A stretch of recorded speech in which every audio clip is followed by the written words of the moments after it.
Hello friends, welcome my H medicine channel.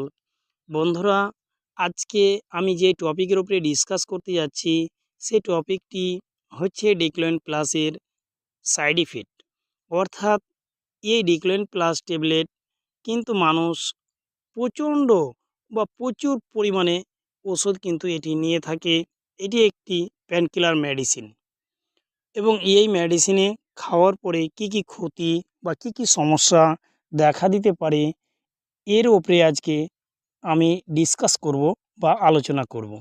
তার আগে আপনাদের কাছে রিকোয়েস্ট, আপনারা ভিডিওকে স্কিপ করবেন না এবং চ্যানেলে যদি নতুন হয়ে থাকেন চ্যানেলকে অবশ্যই সাবস্ক্রাইব করবেন এবং ভিডিওকে লাইক শেয়ার কমেন্ট করতেও ভুলবেন না।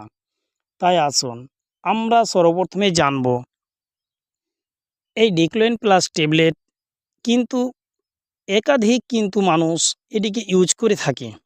সুতরাং তারা কি জানে যে এই মেডিসিনের কি কি ক্ষতি হতে পারে? তারা কিন্তু সচরাচর জানে যে ক্ষতি হবে। সুতরাং আজকে আমি বলছি এই মেডিসিনের কিছু সংখ্যক ক্ষতি রয়েছে, যেমন বিশেষ করে এটি হার্টের ক্ষতি করতে পারে বা লিভারের ক্ষতি করতে পারে। এছাড়া এটি কিডনির ক্ষতি করতে পারে। মানুষের এই হার্ট, লিভার, কিডনি এই তিনটি জিনিসের কিন্তু ক্ষতি করতে পারে। এই ক্ষতিগুলোর মধ্যে যদি সামান্য আপনি অনুভব করেন তাহলে অবশ্যই ডাক্তারের সাথে কনসাল্ট করবেন। এছাড়া কিছু নর্মাল ক্ষতি রয়েছে, যেমন ডায়রিয়া হতে পারে, এছাড়া পেট ব্যথা হতে পারে।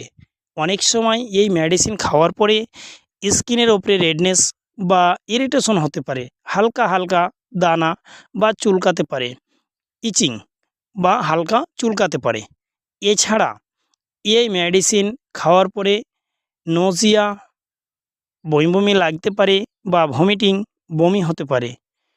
তাই আপনাদের কাছে রিকোয়েস্ট, আপনারা যখনই কোনো মেডিসিন ইউজ করবেন অবশ্যই ডাক্তারবাবুর সাথে কনসাল্ট করবেন, তারপরে মেডিসিন ইউজ করবেন। আসি, পরে ভিডিও আবার দেখা হবে।